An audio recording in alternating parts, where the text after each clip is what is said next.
Tendai Mwali, be thankful unto the Mother, Father, creative life force of the universe. Kudzai Mudzimu Mokuru, we give praises unto our great ancestors. Abibi Tumi, Abibi Fahodliye, African power and African liberation for all African people. Greetings, brothers and sisters, and welcome to another edition in our series of We Stand with IET. Yes, indeed, brothers and sisters, we stand with our brothers and sisters in IET now and forever.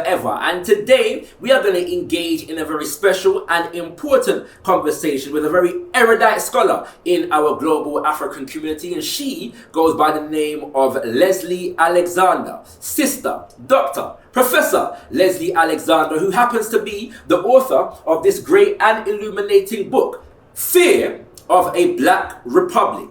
Fear of a Black Republic, IET, and the birth of Black internationalism in the United States, brothers and sisters. We are engaging in this conversation because the period following the success of the IET revolution in 1804 is possibly the most misunderstood and unappreciated aspect of the history of our brothers and sisters and ancestors in IET. And this, to a significant degree, is based upon the unrepentant propaganda of white Western imperialism. The narrative and characterization of a mob of unsophisticated, unintellectual, savage and barbaric people who were too busy in love with voodoo to be able to develop sustainable and viable political and economic systems has been an enduring characterization throughout the ages. And so it's necessary for us to do justice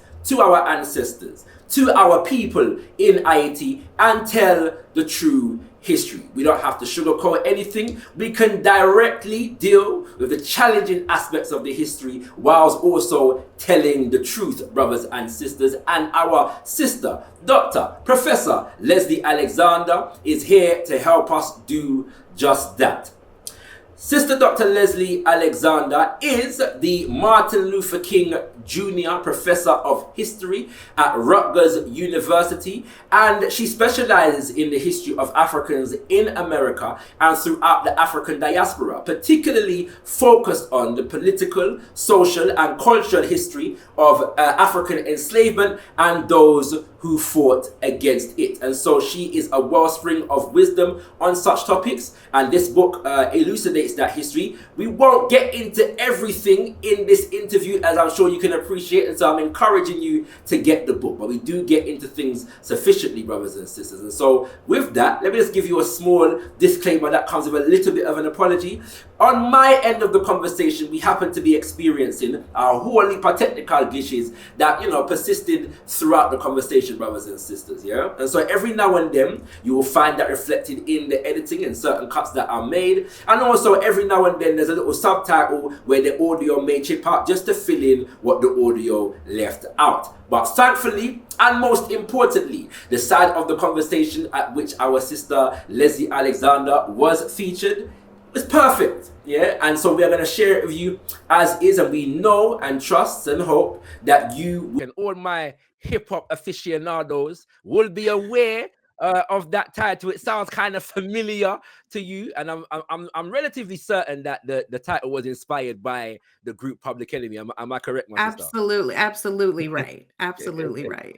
All right. So we know where you're coming from then, you know what I'm saying, where that is concerned. So we can add, immediately connect, yeah? So we want to thank you for being here. And as you know, the context of our interview today is really addressing what is currently taking place in IET. But as I'm sure you are aware more than most, it's almost impossible to understand what is taking place in IET without engaging a significant history lesson. Yeah. Yes. And that history lesson takes us all the way back to the 1800s. Before I get into asking the question specifically about the period, just give our viewers an idea of what inspired you to write the book. Yeah, that's a great question. I mean, part of it is, I am a historian of the 19th century, and in a previous project that I was working on, I had become really interested in the waves of Black folks from the United States in the 19th century who migrated to Haiti. over the course, starting like in the 1820s, and then continuing really all the way even after the Civil War broke out. There were kind of two Mm-hmm. heights to the waves in the 1820s and then again in the 1850s, but it was pretty consistent across the middle of the 19th century. And so I just became really fascinated with how and why Haiti felt so important to Black activists in the United States, what Haiti symbolized Right. to them, what was so significant to them Mm-hmm. about it. And so that was a big motivation. And then honestly, for me, another issue was the kind of global response to the earthquake that struck Haiti in 2010. Mm-hmm. We were obviously Mm-hmm. profoundly disturbed by that for a whole variety of reasons, but one in particular being 100. that the media coverage was really about kind of demonizing Haiti as this like failed nation. You know, the mantra that we kept Mm-hmm. hearing over and over again was Haiti is the poorest country in the Western Hemisphere, without any Mm-hmm. real historical context or discussion about how that came to happen. And as I always tell Mm-hmm. my students, a country does not become the poorest country in the Western Hemisphere by accident, right? It happens by design. Right. And so I felt Right. like it was really important to kind of do two things: to chronicle what US policy towards Haiti had been, and how it Mm-hmm. resulted in Haiti's current crisis, but also to kind of shed a spotlight on how important Haiti has always been to the global Black freedom struggle, and to Mm-hmm. remind people of Haiti's centrality to that. Right, right, right. Well, we're going to get into that, and history is best qualified to reward or research, as That's right.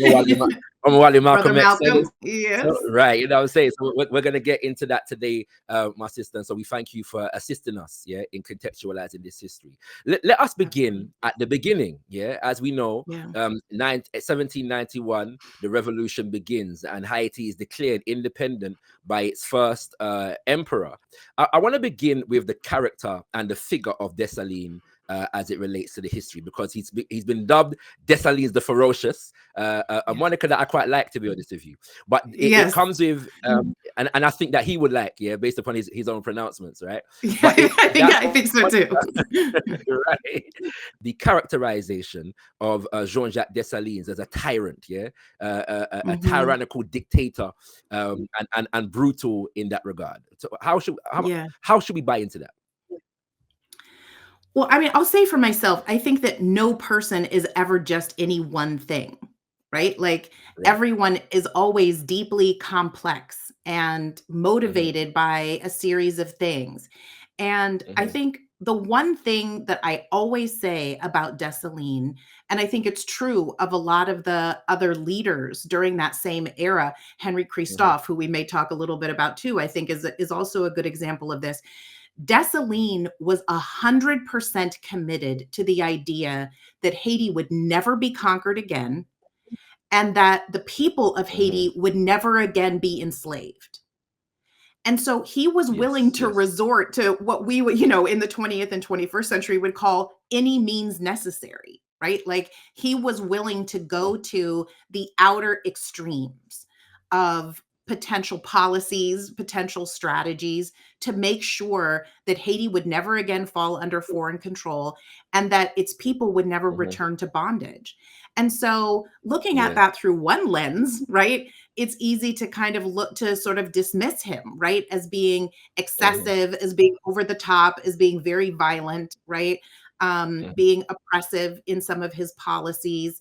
But I think it's also important to keep in mind that he wanted to defeat colonialism and slavery using whatever method was required. Right. Right. Right. Right. So again, because of that moniker and that characterization that Dessalines has been given, very few people actually tap into who this man was as the emperor of Haiti, Right. to the people of Haiti, and what policies did he put in place. Yeah. So through your research, what have you been able to uncover in terms of how he governed as the head of a state? Yeah. I think this is a really important question because probably to the extent that people are familiar with Dessalines, probably the thing that he has become sort of the most famous for is what was often referred to as his policy of extermination, right? Which was that he essentially announced that all French colonists who had remained on the island once the revolution was over, right? Once the Haitian people had won and Haiti had declared its independence, the remaining French colonists on the island were given a particular period of time in which to evacuate. And if they didn't, he announced that he was going to forcibly remove them or kill them. Yes. And again, I think it's important to keep this in mind in the context of his concern about Haiti being able to maintain its freedom, its sovereignty, and people being able to remain free from bondage. Yes. So once the time elapsed, he took his army and went from city to city and town to town and either chased out or killed off all the people who had really, quite frankly, stubbornly remained, right? Despite his evacuation order. Now, what's important about this is not necessarily the reality of it, but how it was reported. Because then what happens after that process, even though, scholars like Marlene Doubt have now proven that only a few hundred people were killed in that process. The vast majority, a significant number of them were actually French soldiers, right?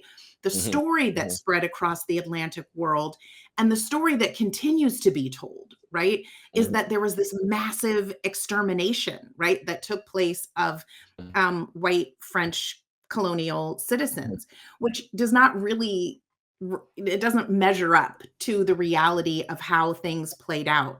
But it's in part for this reason, right? That he gets this label as being excessively violent, excessively ferocious.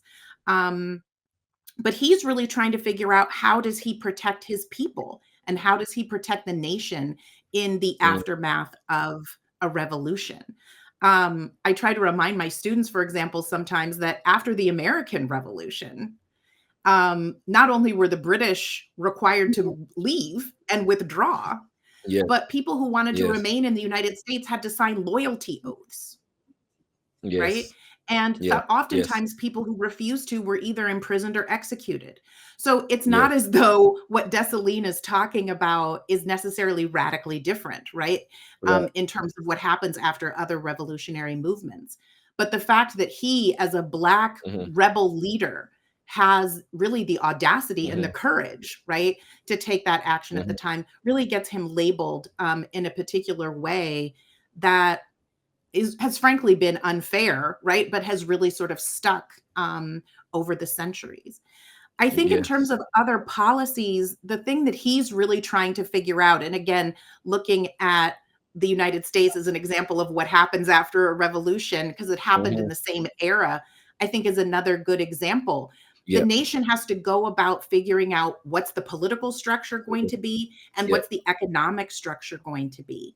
And Dessalines has to go through a really complicated and tricky process of figuring out, how is the nation going to survive economically in the aftermath of a revolution? And so he does implement what becomes some kind of controversial labor policies, right? He is trying to encourage people to go back to work following the revolution so that the country can survive and people can survive individually. But it does create some controversy, right, in the nation around whether or not trying to force people or encourage people to go back to work was the right strategy. And of course, it ultimately lands him in some trouble, right? He earned some enemies as the result of that. Yes. I'm also made to understand that one of the reasons why he earned some enemies is because of his policies on land. I'm not sure how deeply you've delved into this, but the story goes that he basically nationalized the land to challenge the would-be elite from monopolizing the land in Haiti. To what extent is that true? Yes. No, so that is also true. And again, his land reform policies were pretty radical, right? That of the very few he basically, passes in the Constitution, the 1805 Constitution makes it clear that only people of African descent are allowed to own land, right? So if any white person comes to the country following following Haitian independence, they are not allowed to own land, and that actually was a long-standing policy in Haiti for more than a century, right? But he also, as you said, tries to sort of nationalize the land, right? In the sense that he's trying to move away from a situation in which individual people are going to monopolize, right? And be able to control the land and be kind of single people who profit from it, right? And is trying to move towards a more, I guess, what we would consider to be sort of a more communal or nationalized land occupation system. And it does, right? Cool. It does rankle some feathers among the elites, right? Who are hoping that they're going to be able to step in and, you know, benefit economically in particular ways. Yes. Sister, I just are there any more policies of note that we need to just pay attention to before we move on? I think those are probably the biggest ones. I think the land labor, I think the land labor and his extermination policy are probably the most important ones. Okay, so then I think then because of the fact that Dessalines was only allowed to reign, so to speak, until 1806, and there is still some confusion I made to understand about exactly what happened. So what can you tell us about how Dessalines was assassinated and why? Yeah, I mean, again, I think historians, I think we're still trying to unpack this a little bit, right, in terms of exactly what happened and all of the reasons why. I think the biggest issue settled around the question that we were talking about a moment ago, right, which largely had to do with his labor policies. There were some certainly there were members of the elite, as we talked about, who were upset about the land distribution, but people were also concerned about the labor policies, right? That they did not want a situation in which people were being kind of forced back into sort of a more nationalized system, but a nationalized system of kind of forced labor. And there was a fair amount of criticism within the nation about some of the policies that he was implementing. They're also a little bit concerned about how Dessalines' public perception around the world, right? That because he had required the forced removal of French colonists, obviously the white Western world is looking askance at Dessalines and at Haiti. And they're a little bit concerned about how Haiti is being perceived sort of in the global political arena. And so the sort of popular understanding is that members of his military, in particular led by Alexandre Pétion, who was a general, who had been a general during the revolution and was someone who favored a democratic republic as opposed to sort of a monarchy or an emperor type structure, led a coup d'etat against him. He was assassinated in that process.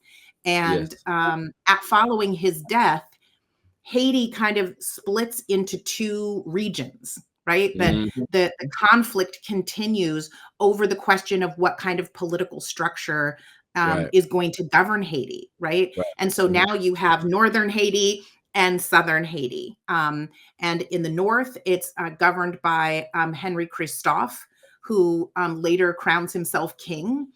And he is adopting more of a kind of a monarchy type structure, which was much more akin to what was happening in other parts of Europe at the time. And then in the south, that territory is governed by Alexandre Pétion, who is embracing more of a democratic republic model, much more akin to what was taking place in the United States. Okay. And so now that might sound confusing, right? Because especially in today's environment, democracy is the buzz for all things good in government. And so looking at it from the time, does that necessarily mean that Pétion was in fact looking for a more democratic process in that regard, and that Christophe was necessarily more authoritarian? Does that means given within the context of the time? I don't think it means that at all, right? It just means that they're literally trying to figure out what kind of a political structure they feel like is best to govern Haiti. And I'm sorry to keep using the United States Right. as a point of comparison, but that is my area of No, expertise. understood, understood. Um, Yes, yes, a yes. similar process, right, happens in the United States following the American Revolution. They're not necessarily arguing Okay. over a monarchy versus a republic, right? But they're arguing Okay. over Okay. all the intricacies of what a democratic republic is actually going to look like. Where is power going to be centered? Is it going to be a federal government? Is it going to be on the state level, right? All these Right. questions about, now that you're independent, how is your country going to be governed? And so Right. similar conversations in Haiti, right, are happening, just kind of centered around slightly different ideas. And it comes down to sort of really basic ideas, right? Like, Right. how do we govern a group of people, and how do we best lead a nation? And should that be a process that is placed in the hands of lots of different people who may or may not really be prepared to make big, difficult decisions about Okay. big political questions? Mm, Or should it be centered in the hands of a smaller group of right. people? And, it is also important to keep in Mm, mind mm, that at the time, as you were saying, in the context of the time, most of Europe is being mm. governed by monarchies, right? So Right. for Right. Haitians to Right. be Mhm. considering a kind of a monarchical structure, that's not that unusual or Right. radical. It's really a republic, right? A democracy that's the Right. radical idea. Right. And so, no, Right. it absolutely does not necessarily mean that Pétion is necessarily more open-minded, or that Christophe is Mhm. necessarily more dictatorial. It's really a more Right. nuanced argument over what is the best political structure for the nation going forward in the aftermath of a revolution. Right. Understood, my sister.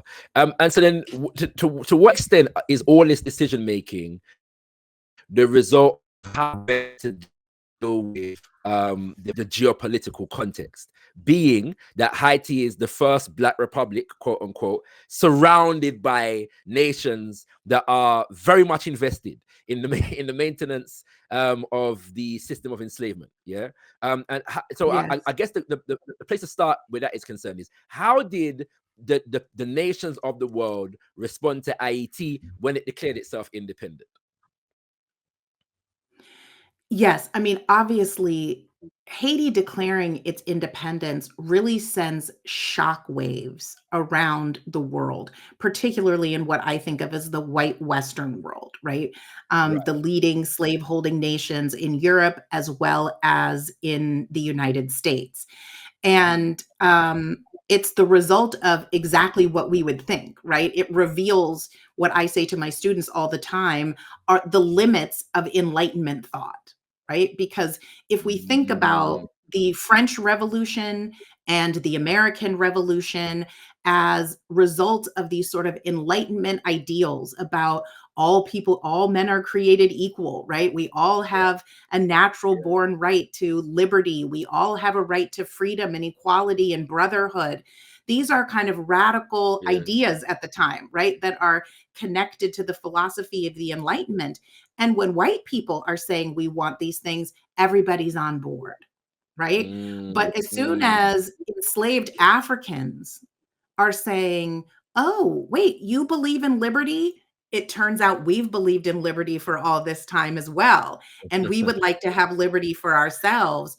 All right. of a sudden, right, we see the limits of where Enlightenment philosophy ends, right? Ends, right. It's at Mm, that moment that they say, "No," right? We want freedom and liberty and equality and all these things for ourselves, but that's not for you, right? yes. And Yes. so when enslaved Africans in what was then Saint-Domingue, right, what becomes Haiti, Hmm. rise up, throw off their shackles, insist on their right to freedom, insist on their right to sovereignty, right? To be Yes. fully Yeah. independent and to govern themselves. The white Mm, mm, Western world responds with absolute rage. Um, mm, all of the white Western world basically imposes economic embargoes. They impose political embargoes. For a short period of time, the United States tries to impose an economic embargo, and it is so devastating to the United States economy, it can't last more than 4 years. Okay. Okay. But all of the white Western world refuses to acknowledge Haiti as a sovereign nation.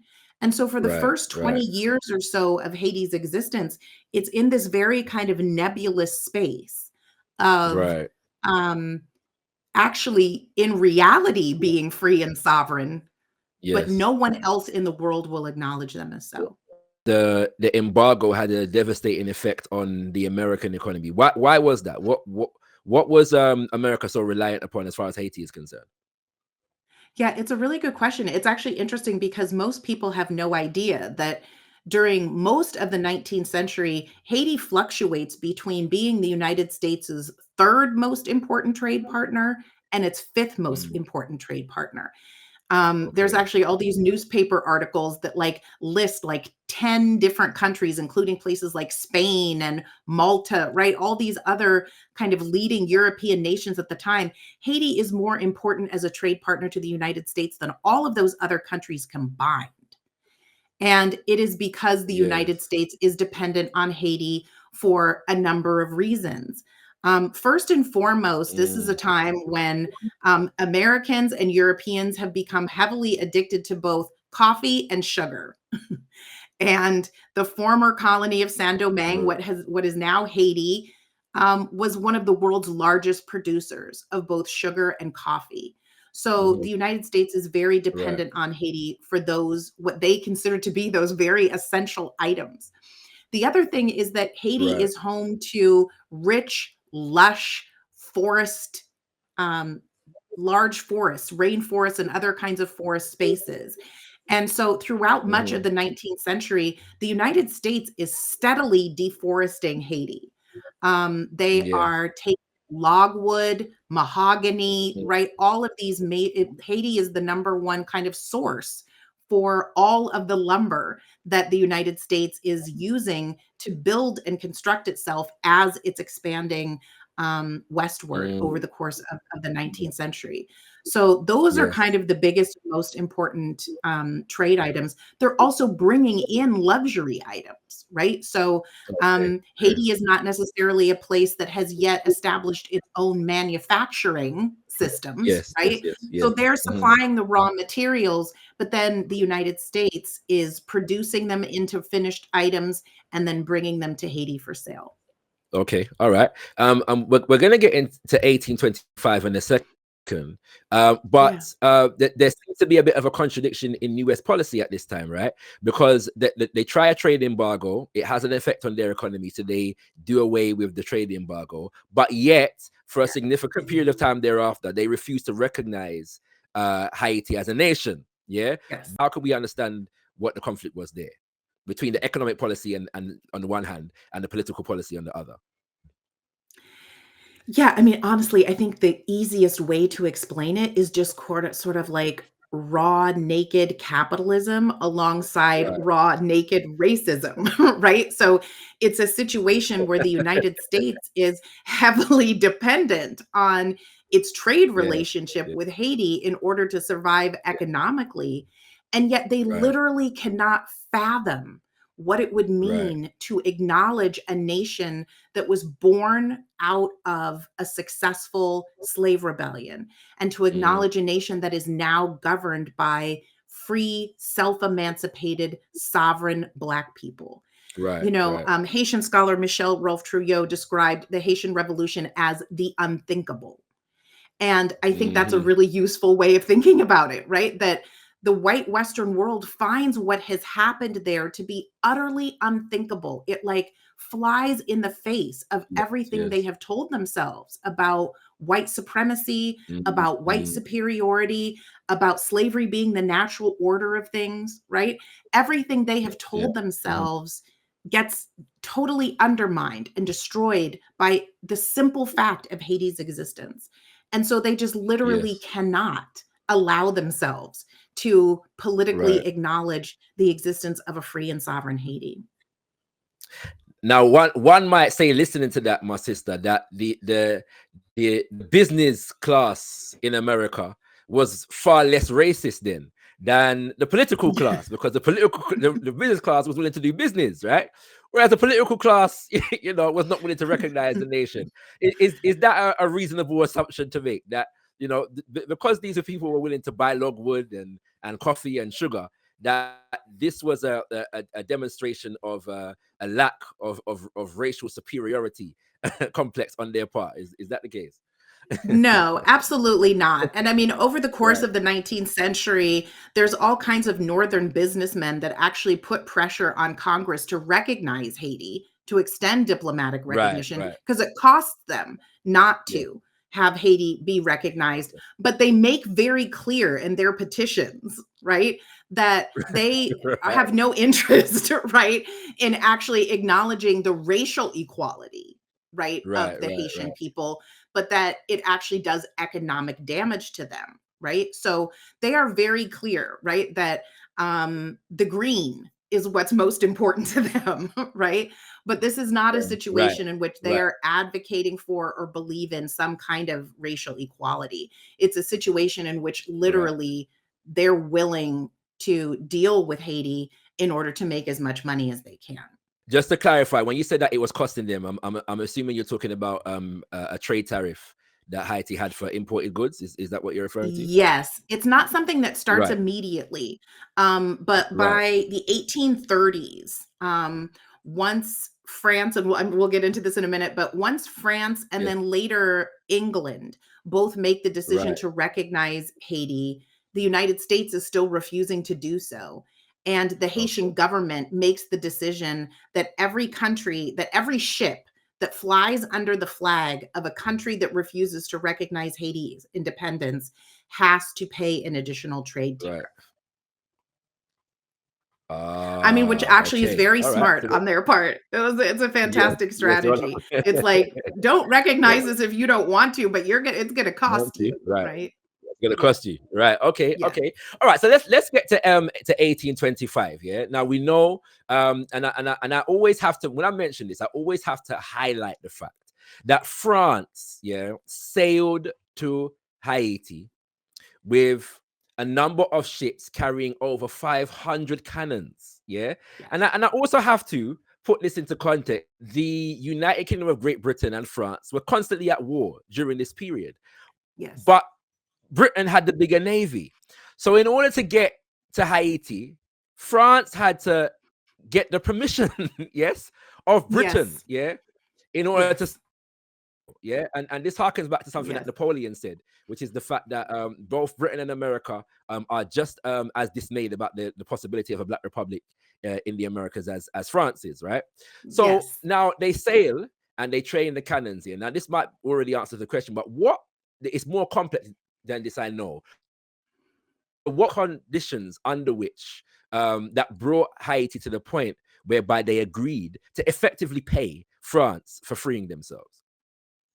Yeah, this is a really important question. So, what happens? Let me just offer one quick thing that happens prior to 1825, which is important in terms of understanding the kind of political landscape. Mm-hmm. So, by 1820, there has been a continued conflict, right, between Mm-hmm. Christophe, who's governing in the north, and Pétion, who's governing in the south. So, yep. And by 1820, both Christophe and Pétion are killed.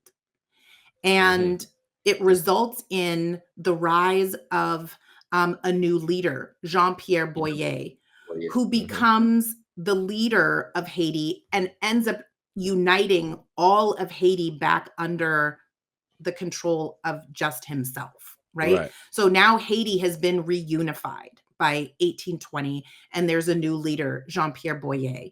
And Boyer's vision is he's going to try to figure out how to move a united Haiti forward.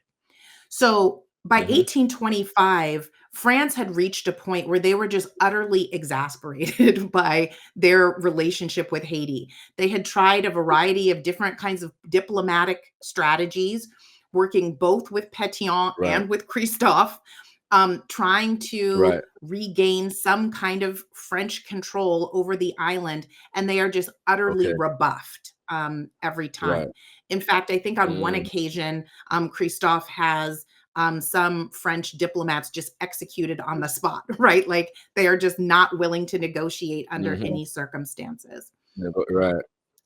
So France has reached a situation where they're under a lot of pressure from French citizens who had owned property.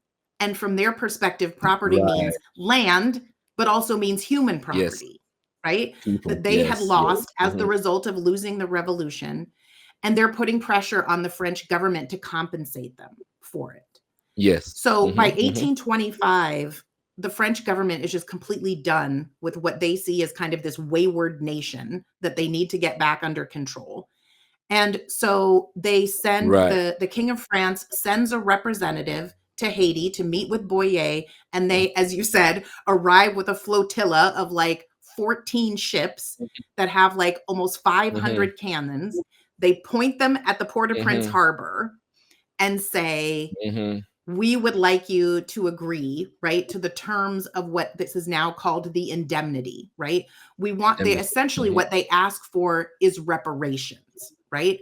That the loss of this colony, the loss of our land, the loss of our human property has been so costly to us that you owe us for your independence. Again, one of the things that I often say to my students is, imagine what condition the United States would be in right now if Britain had demanded, right, reparations when the United States had a revolution and declared its independence, right? Right. But so now Boyer is stuck with this tricky situation, right? Because France is saying, we will acknowledge your independence, we will acknowledge your sovereignty, but in exchange, you need to pay what at the time was 150 million gold francs, which in contemporary terms is somewhere around $20 billion. Okay. So you need to pay us back $1 billion, okay, in annual installments, and you need to pay us this back. Otherwise, here's 500 cannons, right, pointed at the Port-au-Prince harbor. We're going to shoot this out again, right? So now Boyer is really kind of stuck between a rock and a hard place. He's in an impossible situation, right? He either has to subject his newly unified nation, right, to a whole nother round of warfare. And they know in this case that the United States is going to support France, that Great Britain is going to support France, right? That the white Western world is going to line up, right, with France and help them reclaim the island. So Boyer obviously made a catastrophic decision, right? But it is important to keep in mind that Boyer did that in the context of knowing that he was going to have to fight another war on multiple fronts. And if they lost, they not only are losing their independence, they're all going back to slavery. Yes. That's the decision. So that's the choice he has to make. And so he obviously agrees, okay, we are going to concede to the terms of the indemnity, recognize our independence, and we will pay you in these annual installments. Okay. The bottom line, of course, is that it is an impossible amount of money to pay. And it then creates these cycles of debt, right? Where in order to meet the annual installments, they have to borrow from French banks at incredibly high interest rates. And it just causes, a cycle of debt that goes on for more than a century. Yes. I do want to add, kind of as an interesting side note, that both newspapers in both England and the United States at the time, and I'm talking about across the political spectrum, were writing editorials saying, this is actually one of the craziest things we have ever heard. Like, we do not support Haiti, right? Like, we're not happy about Haiti's existence. But the idea that France feels like it has a legitimate case to go in and demand reparations from a nation that has won its freedom is literally one of the craziest things we've ever heard. And then they're saying, on a side note, the amount of money is completely insane and there's no way that anybody could ever pay that back. But they're also Right. just saying on a very practical level, the idea that France feels like it has a right to do this and that this is a legitimate thing to do is literally one of the craziest things we've ever heard. So observers at the time are saying that, Saying right? right. Mainstream white American newspapers at the Right. time, even Southern newspapers like the Richmond Inquirer are Right. saying this is the craziest thing we've ever heard. Right. So Right? did I hear you correctly? Did you say that in England and America, or did you just say Yes. America? Right. Yes. Which is a bit rich. Newspaper editorials are saying this is cuckoo, right? Like Yeah. they fought for their independence, they won it. Hmm. And the idea that they would have to pay reparations is kind of crazy, right? Yeah, I was just highlighting that because it's a bit rich given Britain's own history with Yeah. so-called Yeah. reparations to enslavers, right? Right. And we as quote unquote taxpayers were paying that off until 2015. Yeah, that's madness. Yes. So Yes. yeah, it's an interesting contradiction right there. So all right, I Yes. think you've given that history extremely well. One point on this though, there are some who say that Boyer himself was incredibly francophone in his sensibilities anyway. Is that a fair assessment of Boyer in that regard? I mean, I think over time it becomes clear that Boyer is a very problematic character, Right, right? right, He implements all kinds of problematic policies. He's right. probably not particularly adept at being a strong leader, right? Okay, Like there's all kinds of problems, right, right. with Boyer's political perspective. So I'm certainly not trying to rescue him, right, Yeah. from the dustbin of history. Right, But I do think right. it's important, right? I do think it's important for people to understand the reasons why, Yes, right? yes, Someone yes. would agree to the terms of the indemnity, that it's not just about not getting recognized by France. It means total warfare, and it means Mhm. a likely return to slavery. So Yes. I just kind of want people to understand that context. But yes, Boyer goes on to be a very problematic Right. leader who ultimately gets driven out of the nation by his own people. Right, right. Okay. Okay. So now I'm going to ask a broad question now, just so we can span a significant period of the 1800s, and I'm going to get to the Yeah. 1860s to ask some questions about that period. Yeah. So just in terms of how Haiti is being governed during this period, yeah, Hmm. what do you know of in terms of some of the policies, labor, education, health, whatever it is that are notable, that the Haiti people are trying to, and all the government are trying to institute on behalf of the development of the nation, whilst trying to pay France. And by the way, it's necessary to note that at points over 80% of the budget, yes, is being used to Yes. service this unjust debt. Yeah, so it's almost impossible to grow within those circumstances and to develop within those Yes. circumstances. But what are Right. the efforts that are being made, yeah, in this regard during this period? Right. I think this is probably the thing, again, for which Boyer is most remembered, other than the indemnity, right? Right. And is the Mhm. thing that ultimately kind of causes him to become an enemy of his own people, right? That his Right. own people eventually rise up against him. Right. Boyer, as a result of the indemnity, again, finds himself in almost an impossible situation where he Right. has to figure out how is a nation emerging from a revolution that has Mhm. just recently reunified, Yes. how is that nation going to be able to raise enough capital, enough excess money to be able to pay back this money to France on an annual basis, right? So Yeah. every year at a particular time, you got to pay up, buddy, right?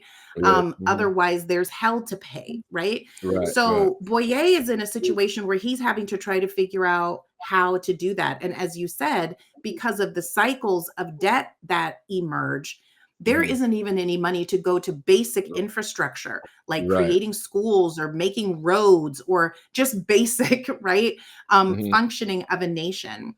So probably the most controversial thing that Boyer implements during his presidency is what becomes known as the Code Rural, a rural code, right? A code that governs what's happening out in the countryside, because it's out in the countryside at this time where the money is being made, right? That's where the sugar is Mhm. being grown. Up in the mountains in the Mhm. countryside is where the coffee is being grown. So that's where Haiti's potential as a money maker Mhm. lies. Right. Here's the crux of the problem, right? Is that the vast majority of Haitians are people who had recently been released from the shackles of slavery. These are not Yes. people who want to return to work on a forced basis, right? Yes. These Yes. are people who want to live a subsistence, right, kind of Mm-hmm. lifestyle, Right. and to Yeah. be able to live on the land and simply exist on their own terms. Yep. Boyer's plan is to kind of nationalize the land in a way that would feed profits back into the government, right? Right. Again, for the purpose of paying back Haiti. Okay. But what that You mean? means, I Sorry. mean, paying back France, I Right. Yeah. apologize. Yeah, for paying Mm-hmm. back France, right? Yes. And Mm-hmm. so it then creates a situation where the folks who are out in the countryside are essentially being forced to labor and to Right. grow crops and to Right. send a portion of the profits back to the government. For a Right. lot of people, that feels like slavery, Yes. Yes. right? Yes. Yes. For a lot of people who are out in the countryside, the rural code sets up a system in which they are forced to labor, they're Mm, forced to grow crops, mm, they're forced to perform the same kind of work that they had as slaves, and they're mm-hmm. not allowed to just simply live off of it or to sell Mm. it for their own profit, right? That a Okay. Okay. significant portion has to go back to the government. Yes. Yes. And as part of the rural code, Boyer develops kind of an early policing system, right? Yes. So that Yes. there are officials who are going around policing people and literally forcing them back into the fields. That's right.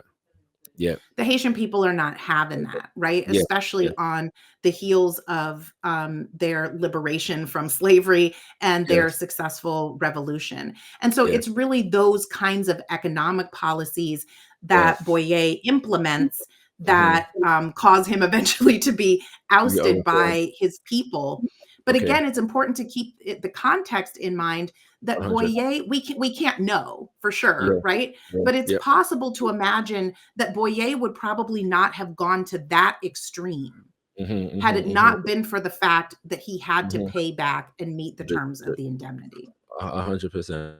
Yep, that would be understandable. Sister, I've heard it somewhere, and I've never been able to confirm this. So maybe you can help me with this. Yeah, that at Okay. one point, Haiti had instituted some level of free education or free education at the point of delivery for children. Yeah, for in Haiti. Is Yes. that the case? Yes. Yes, that is Right. true. That there was a very early on, again, most of the early parts of it were established again prior to the indemnity, right? Right. Right. Um, but particularly in the South under Right. Pétion, Right. there was a public education system that Right. was established that largely, of course, was about educating children, but also was about trying to educate adults, right, who are emerging out of bondage. And interestingly enough, Okay. it's Black activists from the United States, people like Prince Saunders, who go to Haiti Right. and try to help work with them, who had been school teachers, right, in the Okay. United States in Black communities, who went to Haiti to try to help establish the school system there. Okay, all right. And so the story, the narrative where that is concerned suggests that basically that really ended because of the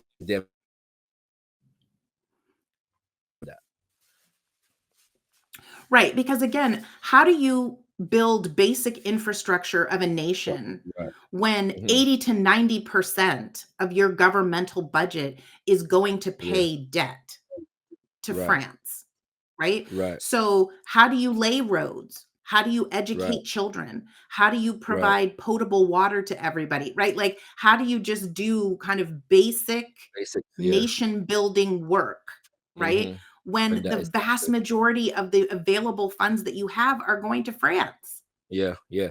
Sister, I want to put this in context because I wonder if people understand what it means for a nation to institute public education in the early 1800s, right? I don't know, like Yeah. what was it, what to what extent that did that exist in America during that time? I There know it was is right. Go on. Oh, no, I was gonna say, in the United States, for example, there is no public education system Mhm, until the mhm. 1850s. Right.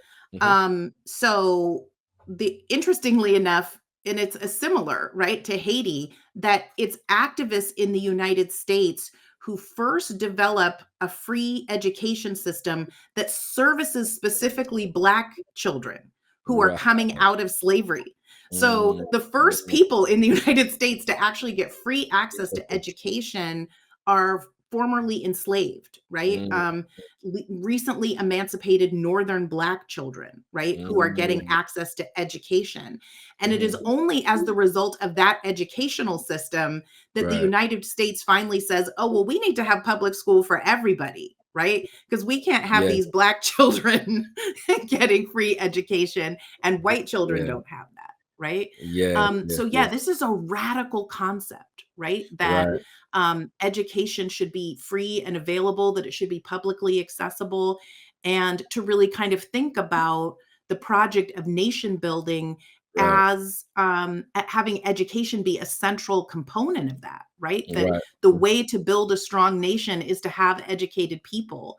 That's kind of a radical concept at the time, right? And one more achievement before we get to the 1860s, is the building of the Citadel, by Christoph. Now I'm highlighting this. Okay, so the context for it, many people may know, is the fact that this is a program by Dessalines. It was meant to be one of many to basically fortify the nation against foreign incursion, the coming foreign incursion, which was a sensible idea given the context, right? But it's a monumental feat of architectural brilliance, like right. So just I don't know how much you study this, my sister, but how did they go about doing that? Like, because basically, this is a nation coming out of enslavement, but like, did they import expertise, you know what I'm saying, to help build this thing? Or like, we understand that Christoph got the labor from among the masses of the people, So, like, to what extent does the building of the Citadel represent the architectural and productive capacity of the people of Haiti? I mean, I honestly almost have no words to describe this. I'm so glad that you asked this, because when you were talking earlier about like their commitment to staying free, the first thing that popped into my head is the Citadel. Right. Because I had read about the Citadel prior to going to Haiti, and I was like, wow, okay, they built like a big fort on the top of a mountain or whatever. Like, that's interesting. And like, it's kind of a cool looking building and all of that. So I was like, oh, wow. Until I went there and actually saw what this fortress is and where it's located. Like, literally the only thing that I could think over and over and over again is that this was built by a group of people who had decided that never, ever, ever in the history of ever were they going to go back to bondage, like ever. Because, like, let's put it this way. The only way that I could get to the Citadel was to ride a donkey, like up this incredibly like steep thing. Like, it is so steep and so treacherous and complicated and exhausting to get up there. But like, I couldn't even just be like, oh, let me just try to hike to the top of this thing. I had to like get on a donkey and have a donkey carry me up there. Okay. You get to the top of this massive mountain, and then there is this enormous fortress with huge blocks, of stone and brick and cement. And then the biggest cannons you have ever seen in your life. And they got all of those things up there and constructed this building. And once you get up there and you stand on the top of the Citadel, what you realize is you can see the entire island, not just Haiti. You can see all the way over to the end of what is now the Dominican Republic. You can see the entire island. And I was like, this is, I mean, like you said, it is an architectural feat. But it is also a feat of like military strategic brilliance, because they built this thing and they're like, no matter where you're coming from, we can see you. We can see you. And they built that because they were ready, right? No matter who came and no matter what direction they came from, They were ready to Yeah. fight it out again if they had to. They obviously didn't want Mm. to, but they were Yes. ready to if they had to. And Yeah. it is a powerful testament to what the Haitian people were willing to do in order to maintain their freedom. Okay. All right.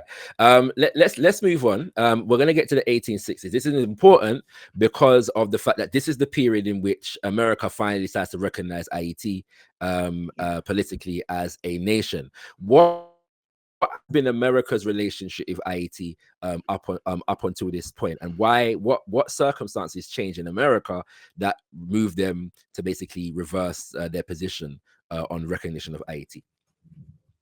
Yeah, this is a really important question. As I said before, throughout most of the 19th century, from the time that Haiti declared its independence, the United States had adopted a non-recognition policy, meaning that they were not going to formally recognize Haiti. They were not going to formally recognize Haitian sovereignty. And that policy did not change, right? Even after Haiti entered into the indemnity, now France is recognizing Haiti, and the United States still refused to do so. Within the next decade after France, England then makes the decision that they're going to formally recognize Haiti, and the United States is still refusing to do so. By the 1850s, the United States is almost the only country in the world that is still refusing to recognize Haiti's existence and its sovereignty. But yes, as you said, by the outbreak of the Civil War, the political climate changes, not necessarily from a racial perspective, right? But the argument that I make in my book is that it's actually kind of a new phase in what had been an ongoing economic and political strategy. So just very quickly, the kind of context to this is that during the late 1840s and into the 1850s, the United States government engages in a series of secret plots to destabilize Haiti, foment conflict between Haiti and the newly independent Dominican Republic, right? And to try to use the conflict between Haiti and the Dominican Republic as a way to justify the US invasion and occupation of Haiti. So that's the plan, right? They want to gain US control over Haiti and then reimpose slavery, right? And in the 1850s, from their perspective, that would be fair game, right? Because Haiti technically would exist below the Mason-Dixon line, right? So if it's newly acquired territory, it could become slave territory. So the United States during the late 1840s and 1850s is secretly plotting to try to impose their control over Haiti and reestablish slavery. It isn't working, right? For a variety of reasons. So when the Civil War breaks out, the Confederacy withdraws from the southern states withdraw from the Union, form the Confederacy. The United States is now at war with itself, right? And at that moment, Northern businessmen circle back around to Abraham Lincoln again and say, the refusal of the United States, right, to recognize us, to recognize Haiti's sovereignty is devastating to the United States' economy, the Northern economy, right? And so now Abraham Lincoln is really concerned about the Northern economy because it can't rely on the Southern economy anymore. Right. And so Abraham Lincoln, essentially doesn't want to make the decision on his own. So the way I describe it in my book is punts the issue to Congress. He basically says, well, this isn't a decision I feel like I can make without Congress weighing in, but let's have Congress take this up. So a bill comes before Congress and they package together the recognition of Haiti and also the recognition of Liberia, right? The West African nation that had just recently gained its independence from the United States. And so they package them together and say, okay, is the United States, which now is really just the northern states and the southern states that had remained loyal to the Union, right? And are we going to recognize them? there is actually a Right. pretty nasty debate that takes place in Congress over this question. Prior to Right. researching my book, I had assumed that because the Southern states had withdrawn, that it kind of Mm-hmm. sailed through Congress. That actually wasn't the case. There was a pretty Okay. nasty argument that takes place in Congress over the question of Right. whether they're going to actually recognize Haiti and Liberia. But they Mm. finally do it because they say that Right. recognizing Haiti and Liberia would allow the United States to open those territories up to US economic imperialism. They actually Mm. say it that plainly and flatly. Wow. Um, for example, in one of the congressional debates, one of the congressmen says, look, Haiti is just one natural vast cotton field. And if the United States, right, recognizes Haiti, it will allow us to develop it in that way. Another politician writes a letter and says, if we recognize Haiti, it will allow us to hold that country in the hollow of our hand, right? Mm.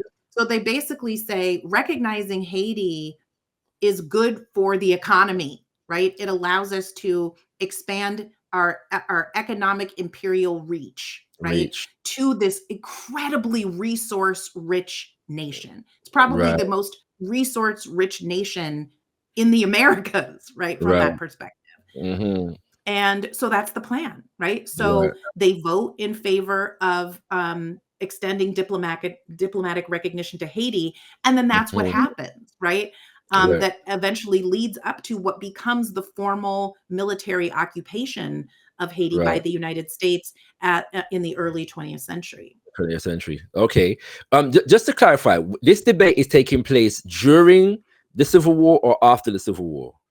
During the Civil During the War. Civil War. So it So sounds. yes, So go ahead. Go ahead. no, I was going to say it starts in 1861 and Yes. recognition goes to effect in 1862. So it's kind of right smack dab in the In the middle middle of the Civil War. of the Civil War. Yes. It sounds to me that at least a part of the consideration here is in the possibility of losing the southern states. They can replace that labor and that land with incursions into the rest of the Caribbean, in particular Haiti. That's what it basically sounds like, right? Okay. Yes, exactly. Because of course, what most people don't realize is that in the United States, the Northern economy was heavily dependent on Southern slavery. Right. Even though they tried to take the position that it was somehow morally reprehensible, right? Right. The Southern slave system is financed by Yes. Northern banks and Northern financiers, right? Yes. So once the Southern states withdraw and form the Confederacy, Yes. the Northern economy is actually in some trouble, Right. right? Mhm. Given the fact that they can't rely upon the functioning of the slave economy to help bolster the Northern economy. Yes. No, it's an essential point to make, because nowadays, there are many who are trying to act as though, the economies of the North and South were completely separate and distinct from each other in terms of how Absolutely they not. grew. You know what I'm saying? Particularly in Absolutely relation not. to justifying how, in fact, capitalism became a world, global system, economic system in that regard. No, that You know, that is just factually incorrect. incorrect. Yes, Like the Northern economy was tied to the Southern economy in every imaginable way. So that's just factually incorrect. I understand why people would want to make that argument, but it just is wrong.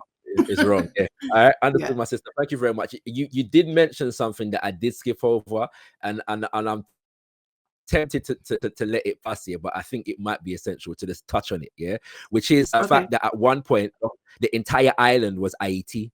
But then it becomes split at a particular point. Yeah, and so you spoke about the fact that the Dominican Republic, quote unquote, declares its independence, and I'm using inverted commas here, from Haiti. So just give us a brief explanation of what happened there, and the extent to which. And this is probably important because there is a lot of propaganda out there right now about the extent to which Haiti invaded. Yes. That portion of the island, and as though there was a nefarious intention with regards to that. What happened between what is today the Haiti and the Dominican Republic? Yeah, this is a really important question. I will try to do this as quickly as I can. So obviously the island, right? The entire island that Haiti is located on is referred to as Hispaniola, right? And it is an island, as I said before, that is incredibly resource rich. So it's an island that European nations had been fighting over for literally centuries, right? And by the time the Haitian Revolution breaks out, they're using the mountain range that divides the island as the dividing boundary, right?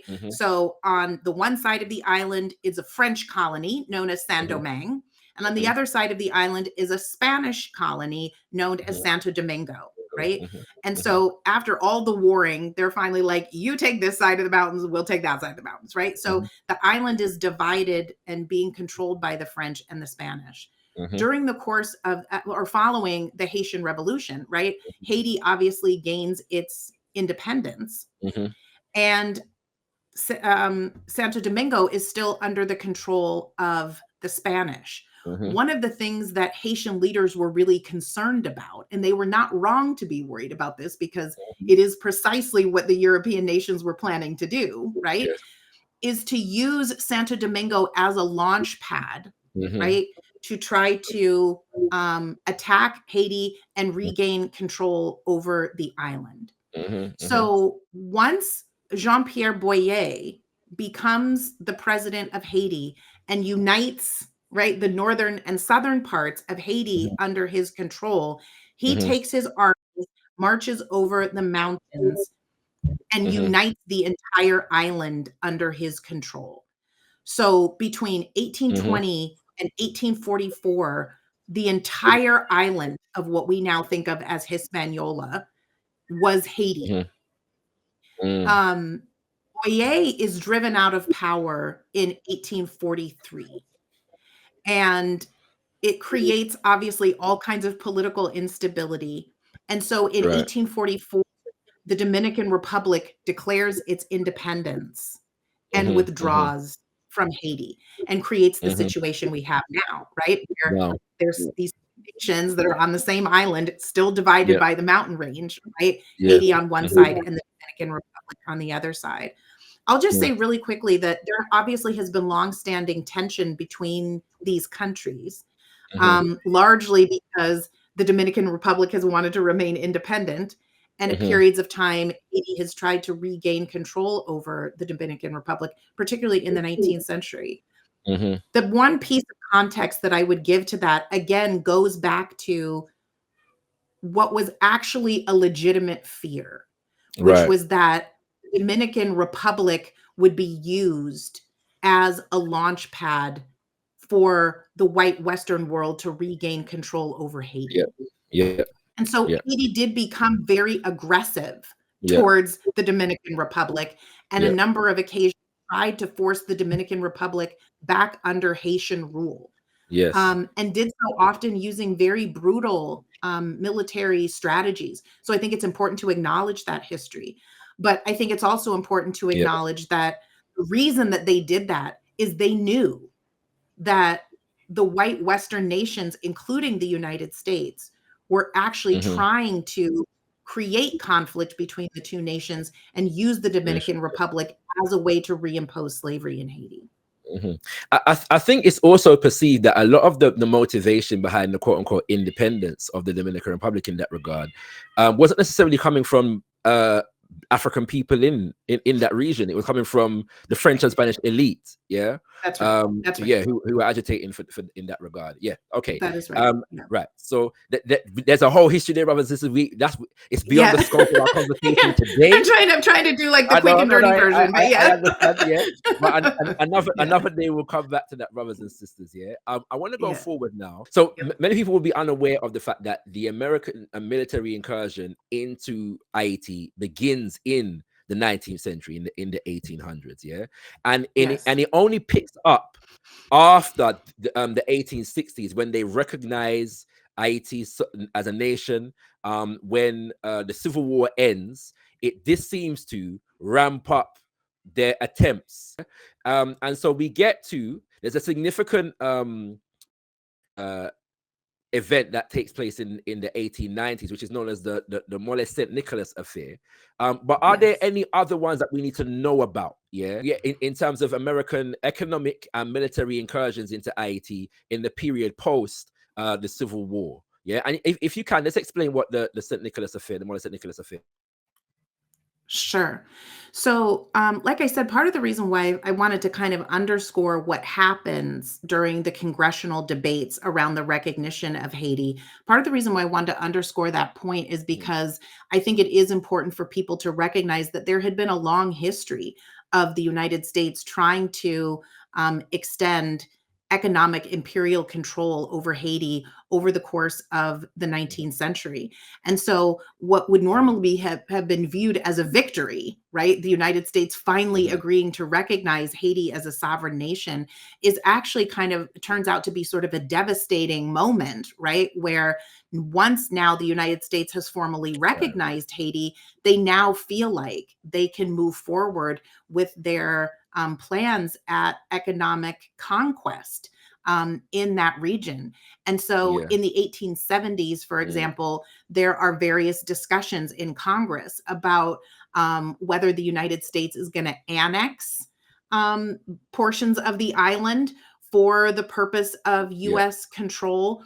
Those debates take place and ultimately fail, right? So that does not happen.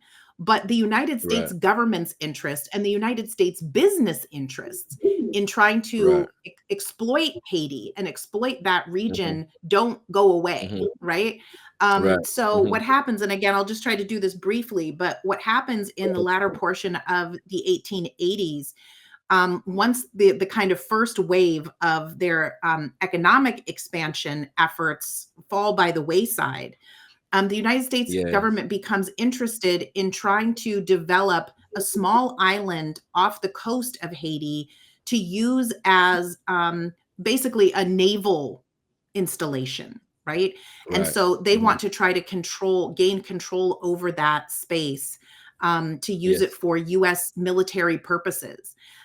Interestingly enough, during that same time, the United States president appoints Frederick Douglass, right? Black abolitionist leader Frederick Douglass as the U.S. ambassador to Haiti. And they basically force Douglass into a situation where he's trying to negotiate with the Haitian government to give that territory to the United States so that the U.S. can use it as a military installation. This creates kind of an interesting, a whole series of important conflicts. One of which is that U.S. businessmen had actually wanted to use that territory for something else. So there's actually then kind of an internal squabble, right? Where the U.S. government and U.S. business leaders actually want something different, right? Frederick Douglass is in this insane situation now where Haiti, which is a country whose sovereignty he had championed for decades before that, is now trying to represent U.S. governmental interests, right? Trying to extract that territory from the Haitian government. So it is just frankly kind of a political and economic dumpster fire. The attempt on the part of the United States to gain control over Mole St. Nicholas ends up failing. And it is part of the reason why now the United States has Guantanamo Bay, right? Gained control over that territory because they're looking for a military installation somewhere in that region. But that's essentially what happens there. So the point is that in the 1870s and in the 1880s, the United States is steadily working to try to extend control over that region. And then when World War I breaks out, they use the global conflict as essentially an excuse, right? To resurrect the 100-year-old Monroe Doctrine, right? And say, well, in the interest of public safety and security, right? The United States needs to invade Haiti so that it doesn't fall into the hands of Germany, right? And that is what begins a 19-year extremely brutal military occupation of Haiti by the United States. So we're going to end on that particular subject. We're going to touch on it. I just want to highlight, though, brothers and sisters, just to remind you that what our sister is detailing here in the mid to late 1800s is taking place in the context of Haiti paying an extortionate debt, yes, to France, Yes. yeah, that is eating up to 80% of their economy on an annual basis. Yeah, that all that is taking place. They're staving off, possible military incursions from every direction. Yeah, trying to develop a nation. Yes, and then all of the political instability that comes along with trying to deal with all of those challenges. Yeah. So when we talk about land incursions, this is not just taking place in the Caribbean, but even within what I recognize today as the United States of America. The main issue that comes to mind is Oklahoma. Yeah, and that issue in relation to the rights of the indigenous peoples. Yeah, or the First Nation peoples. That America is steadily trying to annex more and more land. And all those Wild West movies that we watch, that's what that's about, right? During this period, what we call today the United States of America was still being formed. Yeah, and a lot of people were being exploited and robbed, during this period of time. So what they're doing in Haiti is not out of step with what they're doing in the rest of the United States of America, what they're doing in Mexico during this point, what they would later do in relation to Hawaii, right? Yes, I was going to say, so yeah. Yes. I'm so glad that you offered that context, because it is really important, right? To keep in mind that even though our focus right now is on Haiti, there is a broader, right, like US imperial mission that is going on at the time, right, relative to Cuba, relative to Mexico, in the same time as the Mole Saint Nicolas conflict. They are also expanding, as you said, very aggressively into Hawaii, into the Philippines, right? So this is really the time that the U.S. imperial project is really taking shape, and we see it expanding like tentacles everywhere. All right. One thing I do respect Frederick Douglass for is the fact that he still managed to speak up, at one point in defense of Haiti. I do respect him for that. But yes. In my humble opinion, as a Pan-Africanist, one of the secrets of the development of Pan-Africanism as an ideology, or a collection of ideologies, you might say, and as a movement, is Haiti. In the 1800s, that a lot of the people that are connecting the Black world are people from Haiti who are traveling to other parts of the Black world. So let's just touch on that. What is Haiti's relationship with the Black world at this time? Yeah, I think this is a really important question. I mean, my area of specialization is really about on this topic is really about the relationship of Haiti to the United States, right? To the Black community in the United States. But I think it's fair to say that Haiti was incredibly symbolically important in the Black world at this time, particularly in the Americas, because it's the only example that enslaved people have of a successful slave revolt, right? Slave revolts were happening across the Americas all the time. They were happening in the United States all the time, even though people try to pretend like that wasn't the case, right? But only in Haiti do we have an example of a successful revolt, right? That not only overthrows the institution of slavery, but also results in the establishment of a sovereign Black nation. Imagine, right, what that means in an era where slavery still dominates the Americas, to have the symbol of Haiti as a free Black sovereign nation where Black people have eradicated slavery and are governing themselves, right? Imagine what that means, right, on a deep, resonant, symbolic level. And Black activists in the United States are very passionate about it. They write about it very emotionally, about what Haiti means to them, and why Haiti feels so important to them. So Haiti is Yes. profoundly important, and it's part of the reason why, right, I riffed off of Public Enemy, right, and called the book Fear of a Black Republic, because Mm-hmm. part of what the white Western world is afraid of at this time is what Haiti represents, right? Yeah. Because Haiti does represent, as Trujillo said, the unthinkable, right? Yeah. It Yes. Yeah. represents the eradication of slavery. It Yeah. represents the upending of white supremacy, right? Mm. It represents Black sovereignty and Mm. Black self-governance, right? Mm. In a way that nothing else could. Mm. And so Haiti is incredibly important, right, in that regard, Yeah. to its own existence, right? But obviously what it means to people of African descent, particularly in the Americas at the time. Right. Right. Giving thanks, giving thanks, giving thanks. To highlight a point on that is there's a significant migration of Africans from America, from the States, at a particular point as well. And I'm also made to understand that this was also the case for Africans from other parts of the Caribbean, although that is less well documented. Yeah.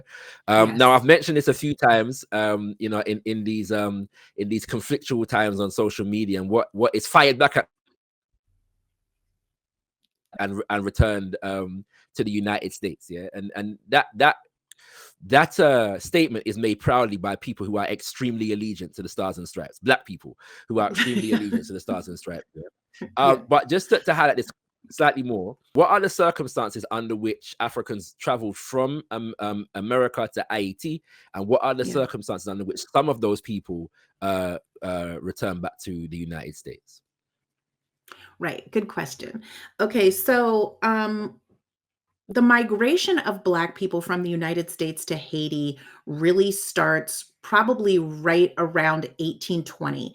There's a small trickle of people who are going before that. Earlier in our conversation, I mentioned someone like Prince Saunders, right, who goes to Haiti and is working on building up the educational system. He first goes there earlier, like around 1818. But it's kind of right around that time of 1820 that Black activists in the United States start migrating to Haiti. And over the course of the 1820s, an estimated like 13,000 free Black people migrate from the US to Haiti. That's just in the 1820s. And then there's, you know, kind of a constant trickle between the 1830s and 40s. And then there's another big wave of people that go in the 1850s. The ones that go in the 1820s are really the only ones who have kind of a significant, what we would call reverse migration. In my mind, and I talk about this in my book, this is obviously up for historical debate, but in my mind, I think the vast majority of them leave as the result of the indemnity. So keep in mind, again, the timeline, right? Folks start migrating there right around 1820. It's at the same time that Boyer has come to power. He's united Haiti. He's now united the entire island of Hispaniola under his control. And so between 1820, 1825, we have like over 10,000 people who migrate from the United States to Haiti. And they are feeling really enthusiastic, right? About what's happening in Haiti, about Haiti's political potential, about Haiti's economic potential. And then 1825, July 1825, the indemnity goes into effect. Right. It does not take long for Haiti to enter into a dramatic and radical economic tailspin, right? Because how do you within a year meet the first payment, right? And so it is true. I think, you know, to be in the interest of full disclosure, I think it is true that some of the migrants who went from the United States to Haiti were people who had been born and raised in the urban northern part of the United States. These are not people who had worked in agricultural environments. You know, they were coming from places like Philadelphia, New York, Newport, Portsmouth, right? They're coming from major urban centers. These are not people who had been enslaved as agricultural workers. They had been enslaved as urban workers, right? So they had been enslaved, right? Yeah. But not working the land. And so now they're going to a place where they're supposed to be building farms and they're supposed to be, right? So Yes. they weren't not all of them were necessarily prepared, right, for what they were going to encounter when they went to Haiti. So Yes. they were not a perfect group of migrants, right? But I think they were a group of people that under other circumstances would have fared, right? But once the indemnity goes into effect, the country starts slipping into a dramatic economic tailspin. Yeah. It becomes very clear, and then Haiti closes its borders to any other migrants, right? For a short period of time. So there was a portion, and we don't actually know the exact numbers, but we know that a portion of the people who migrated there made the decision to come back. But I think it's important to remind people that a significant number of people did stay and laid down roots, and that other generations of people followed them because they believed they would be better off in Haiti than in the United States. 100%. No, it's an important point to make, because it seems like the voices of those who returned back to the United States, and there would seem to be that seems to be politically expedient as well in terms of who's telling the story, right? You know what I'm saying? Yes. All right, my sister, I'm going to ask you 2 more questions and then we'll wrap up here, if you've got that time. The natural conclusion to our story here is the American occupation. Yes. We're going beyond your comfort zone here, but I know that you studied this, right? So I do like to stay in the 19th century. Yes, indeed. I understand that. I understand that. Right? But it's important to know. And by the way, just as a point, I would love for some research to be done at some point on the Africans who migrated to Haiti and stayed. Yeah, that would be a beautiful story to tell. At some point. But and there has been some, but I think there's still more to do. Right. Okay. Beautiful. All right. So I was saying that this is a natural conclusion because, in effect, this is now the culmination of well over half a century of American efforts, to annex the Haiti economy. Just give a broad overview of this occupation and the impact that it had on Haiti as a nation and the people of Haiti. Yeah, I mean, I guess the 2 things that I would like emphasize the most is the brutality of the occupation and the intensity with which the United States seizes control over the political and economic functioning of the nation during that time. So the US occupation begins in 1915. And shortly after the arrival of first the Marines and then other components of the US military, the United States seizes control over the government. It rewrites Haiti's constitution. It takes responsibility for collecting all of Haiti's taxes. It assumes control over the entire economic system. It takes control over the banking system.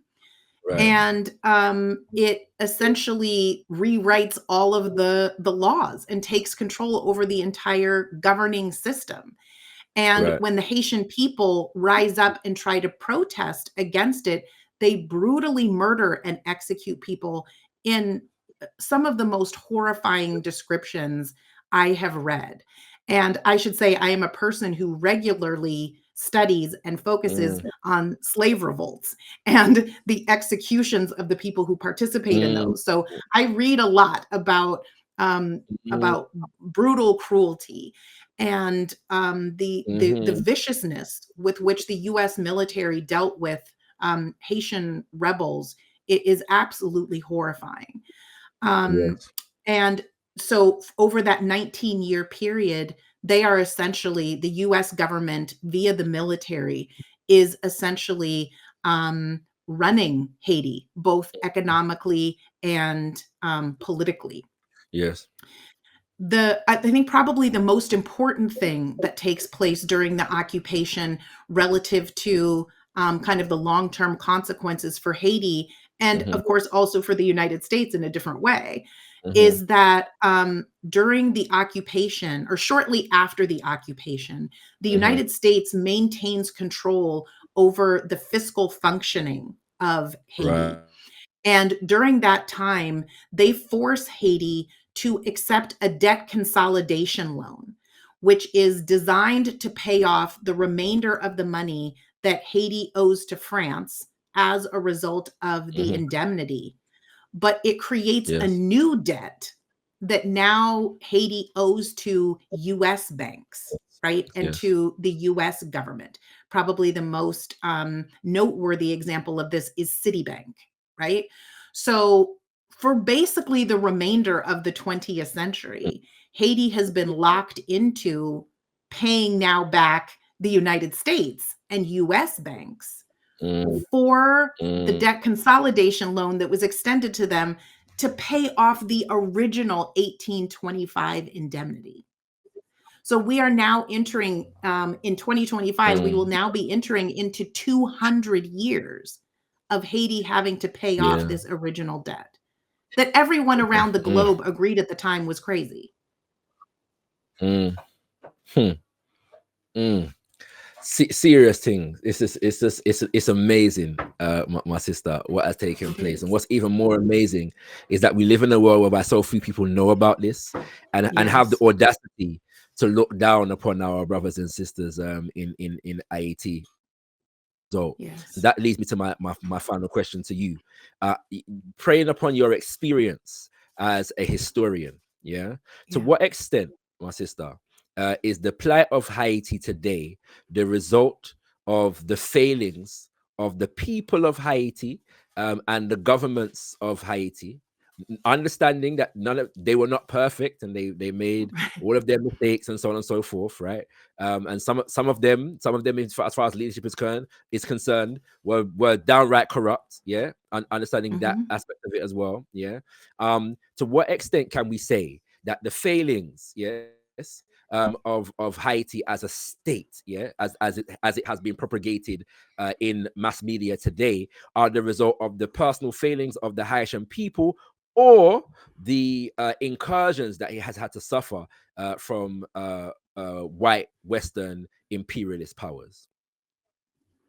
Yeah, I mean, without question, and of course, this is my opinion as a historian, but I would say Yeah. without question, the bulk of the responsibility lays Hmm. at the feet of Hmm. the white Western world's efforts Right. to try to Right. destroy and undermine Haiti Hmm. because of what it represented as a sovereign Black nation. I really Yes. think that the core of Hmm. the challenges that Haiti faces today are the result of the indemnity, right? It literally stems back to that historical event and to that historical reality and the Right. cycles of debts, what people refer to as the double debt, right? Because there's the original Yes. debt and then the interest rates, right? So Yes. that double debt, right, is really at the Hmm. core. How do you build a nation? And that's why I keep saying to my Hmm. students, what would the United States look like today if Hmm. England had demanded reparations from the United States after its revolution? How Yeah. does a Yeah. nation just on the heels of revolution Yeah. build itself as a free Yeah. and sovereign nation if you are Hmm. shackled to an Mm. extraordinary, unimaginable debt? How does that Mm. happen? How's that happen? So Hmm. without question, as you say, right, there have been, Hmm. particularly in the latter part of the 20th century, particularly at, for Yep. example, under the Duvalier regime, right, there have been a host of problematic Hmm. Hmm. political leaders, and there have certainly Hmm. been members of the elite who have Hmm. sought to capitalize, right, Hmm. on a personal level from Yes. Haiti's struggles, right? So, Yes. but if we want to look at it in its totality, right? Hmm. It is fear of a Black republic, right? It is Mm. literally the way that the white Western world responded and has continued to respond to Haiti Mhm. that explains why Haiti is in its current state. My sister, the only thing that's left for me to do is encourage everybody to get the book. Yeah, I'm partway through it myself, my sister. Yeah, it's a fantastic read, not only because Thank of the you. history, but you actually write in a very engaging way. So I Oh, appreciate thank you, you. yeah, for the work that you are doing, and we thank you as Gotkush TV for sharing your time with us to expand upon this history, especially in this critical moment, my sister. I'm sure that our viewers are thankful for you and what you've shared with us today. So we appreciate you. Thank you so much. It was absolutely my pleasure. I really appreciate the invitation. Give thanks, give thanks, give thanks. Brothers and sisters, we want to thank you for taking in our conversation with Sister Leslie Alexander. We hope that you've gained a lot of knowledge and information from it, and I'm sure you can appreciate we have only scratched the surface of the topic, brothers and sisters. So I encourage you to do two things. The first is to buy the book. Yes, indeed, brothers and sisters, get this book, Fear of a Black Republic. There's so much more information in here, especially regarding how the IT revolution affected and impacted our brothers and sisters in the United States of America. And the second thing that you can do is hit up the comment section. Bring your comments, add to the information, ask questions, and especially if you ask questions, we will certainly endeavor to get to those questions and answer at least some of them in future installments of We Stand with IET, brothers and sisters. But once again, I just want to thank you for viewing and watching. If you are not subscribed to Gotkush TV, subscribe to Gotkush TV and make sure you hit the like button